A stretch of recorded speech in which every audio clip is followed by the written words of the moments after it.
Hello and welcome back to this series of process management. And in this video, we are going to be talking about the differences between a process and a daemon and a service, and also have a look at the different columns returned by the PS command. By the way, if you haven't subscribed to this channel and you've been enjoying all the content, don't forget to hit the subscribe button and the notification bell as well, so you can have all the latest content around DevOps, from Linux to Helm to Docker, Kubernetes, Ansible, Jenkins, and all the other fantastic open source technologies that we use in DevOps. So without further ado, let's get started. Now, what's the difference between process, daemon, and service? I said in the previous video, a process is the command that gets run when the shell sends the program to the operating system to interpret the binary. And a daemon, on the other hand, is when that process gets sent to the background and runs without taking control of the shell, so that we can still carry on typing things. Now, for completeness sake, there is one more thing we need to know, which is the service. And all these three sort of ties together. So a service essentially is still the daemon, except that now we have control over starting, stopping, and checking the status of the daemon that is running in the background. Therefore, any process that is running in the background, waiting for instructions to be passed on to it, listening for connections to be acted upon, that's a service. And because it's a daemon, in most cases, you'll find out that it has a D appended to the name of that service. Take, for example, the SSHD service. And the program we use to manage services is Systemctl. So if I want to check the status of the SSHD service, I would say Systemctl status SSHD. An SSHD service is that service that manages our open SSH server application. So if I do enter on this, you notice a few things. It says server listening on port 22, and this is the program that gets executed to run in the background. So this program, just like when we typed Firefox in the previous video, if I type Firefox and send it to the background and run ps-ef, try to grep for Firefox, what I want you to notice is the command that gets executed. So the program is called Firefox in the USR lib for library, Firefox directory, and inside the Firefox directory there's a program there called Firefox. So the difference between these Firefox and this SSHD service is that Firefox is not a daemon by default, except we send it to the background and make it to start running in the background, but it's not designed to run as a daemon. And for that reason, you don't see D appended to the name of that program. But SSH, on the other hand, is a program that can be executed, but because we need it to run all the time, because without it running, we can't connect to this computer over SSH. And the fact that it's running all the time, listening on connections, then it's become a service, because now we can manage it with Systemctl. So we're going to create a service as an example in this video, so you get more familiar with what's going on. And so right now you can tell the difference between the process, a daemon, and a service. Now let's take a quick example. So I created a program called properties and stored it in USR bin. So let's have a quick look at what's inside that program.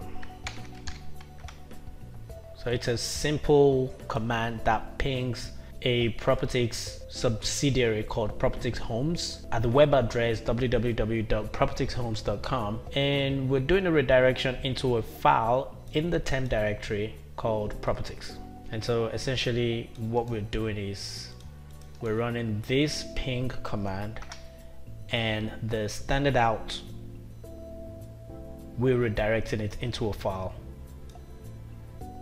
called properties. So that's our program. Now, because this program is going to be running in the background, let's give it a proper name to represent that it's a daemon. So we're going to rename this into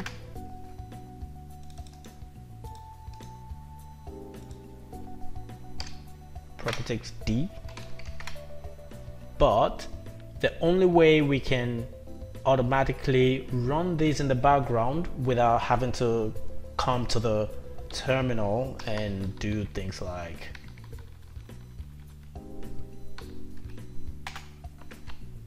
this. We don't want to run it in the background like that. Oops, sudo. Assuming we want it to run automatically when the system starts up and without coming up to open up a shell to run that. We're going to turn it into a service so that anytime we boot up the system, it can just run by itself, and we can use status to check the status, to stop it, to start it, and do all of that. So let's kill this daemon. I'll use the kill command and pass the process ID to it.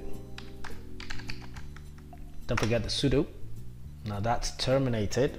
To turn it into a service, we are going to use the systemd, which can be found in etc systemd system.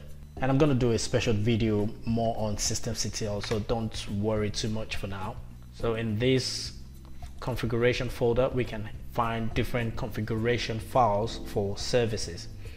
I created one previously before I started recording, so let's go into that and just make just one change.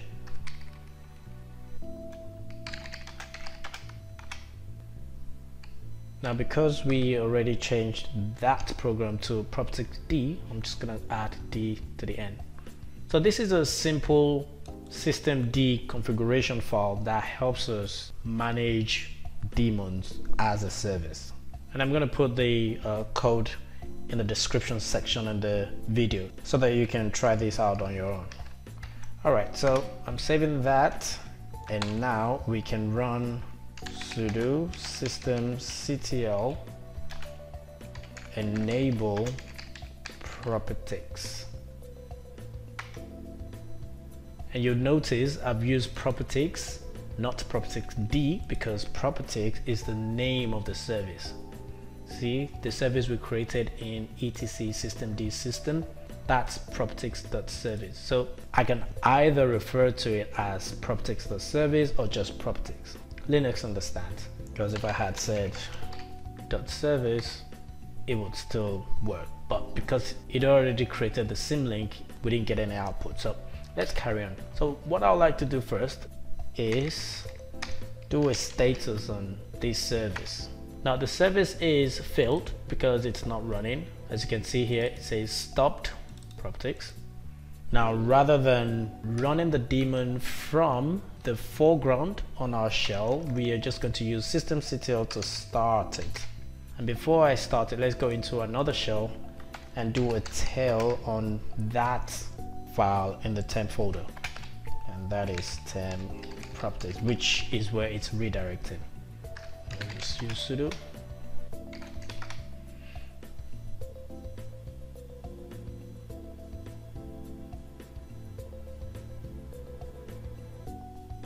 So there's still a daemon that is outputting ping into it. So let's check which daemon that is.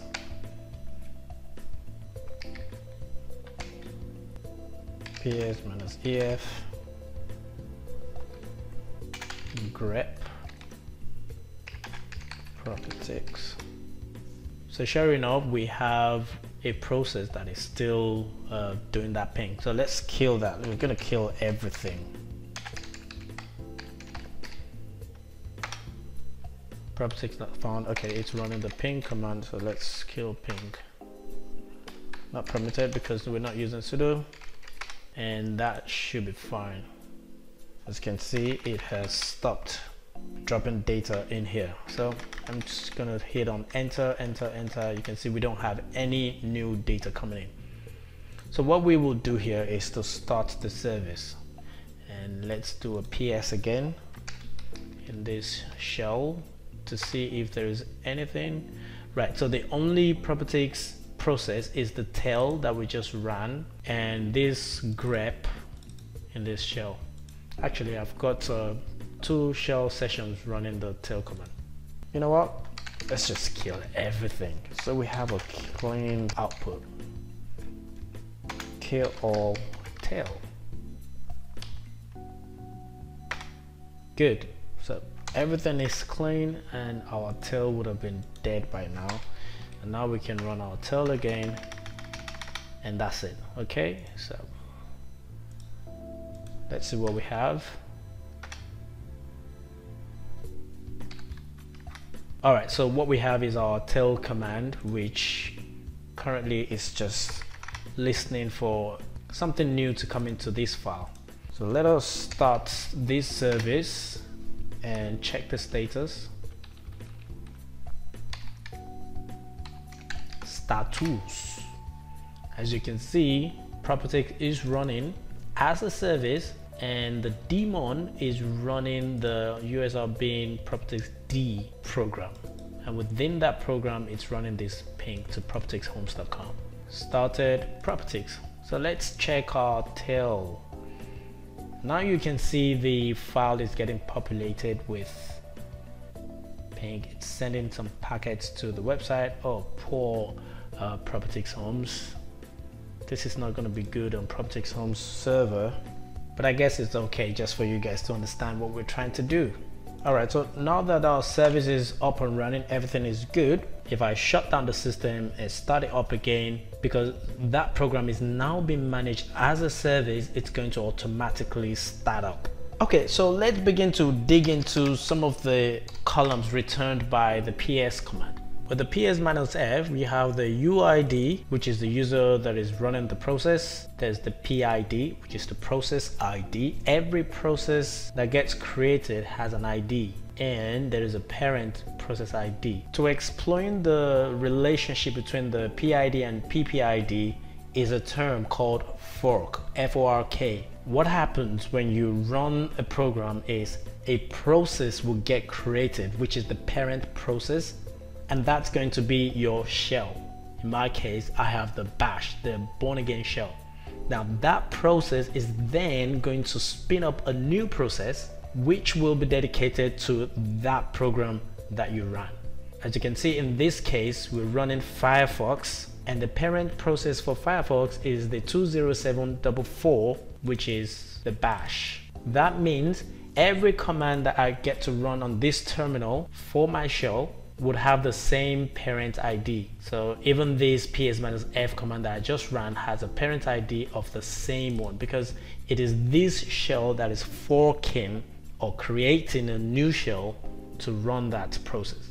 How about daemons that don't get created as a result of running from the shell, like the service we created previously? If we do an EF to grep for the PropTix process, you'll notice that the parent process is number 1, and in Linux, number 1 is the root user. We can see that it's not running on any TTY, which is the terminal. It has a question mark. It's not running on any terminal. The parent ID is number 1. Its own process ID is 202021 and is running as root. The next column there is capital letter C, which is the CPU utilization. Because the PropTix daemon is just a ping, it's just running a ping program. It's not using a lot of CPU. If it was some program that's been developed to do machine learning and doing a lot of calculation and some algorithms and some fancy things going on, you would see this number. This number wouldn't be 0 because it's going to be utilizing a lot of CPU. And the S time is the time that this program got started. In my case, 2004, which was the time that this program got started. Right now is 2015, so about 11 minutes ago this was started. And the next one, TTY, we've talked about this a couple of times. That's the terminal that the program is running. The next one, time, which is not the same as S time being the start time. The time here is related to the amount of time that this program has used on the CPU. You'll notice that Firefox has spent some time on the CPU, but our PropTix daemon hasn't really spent any time on the CPU. It's not a heavy program, so that's why it's just 00. And finally, the command that actually gets run. And in our case, it's bin sh -c and path to the program. which is exactly what we have in the service file for properties. Right there, exec start bin/sh -c, that's the command. So PS can give us a whole lot of information to do process management. Now there are more fields that we can get with the PS-L command to give us a couple more information, and F meaning flag. The number 0 here represents my user, and number 4 represents root. The S here represents the state of the program on the CPU, represents the state of the process itself. So these alphabets actually mean something. So the capital S here is not the same as the column name. So the column S here means state, but the S here means sleeping, and there is R, which could be runnable or running. And I'll go into details of each of these states in the next video. The next one, like we already know, UID for the user, PID, we know that, PPID, we know that, C, we know that, which is CPU utilization. Now, how about PRI? That's the priority that this process is going to get on the CPU. So you can prioritize your processes. If you want certain process to have more priority in terms of scheduling on the CPU, this is where you would see that information. By default, you'd see 80, but if you want a particular program to have more priority, there are ways in which you can control that. NI means the nice value, and we're going to get into that as well in the next video, which is very much related to the process priority we just talked about. You can use the nice value to control the priority as well. ADDR means the process memory address. Here we have dash dash dash, but if there was a specific address that the process has in memory, then you would have that information there. The SZ represents the size of this process in memory. So how much of memory is this process taking? This is what the SZ represents. The WChan, which is next to SZ, represents what the process is waiting for while sleeping. Remember I said this S means sleeping. So this process is sleeping, but what is it waiting for? So whatever comes under here represents what that process is waiting for. So as a systems administrator, you're trying to troubleshoot why some processes are hung or not doing what it's supposed to be doing. This kind of information can give you an idea why that process is in a sleeping state, what it's waiting for, why it's not being able to process things, and so on and so forth. TTY, we know that already, which are the terminals.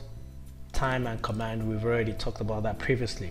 And so this is where we're going to come to an end in this particular lesson. I hope it's been very informative for you, and don't forget to subscribe to the channel if you haven't subscribed. Hit the notification bell to get the latest updates, and I'll see you in the next video.